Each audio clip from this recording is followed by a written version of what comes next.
অনেক জায়গায় আছেন যে মাইনরিটি কমিউনিটি পিছিয়ে আছে। মাদ্রাসা এডুকেশন অনেকের ধারণা যে,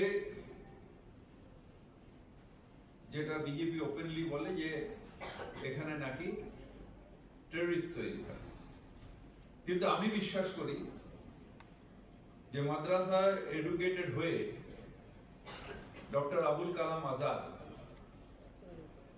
তিনি ভারতের প্রথম শিক্ষামন্ত্রী হয়েছেন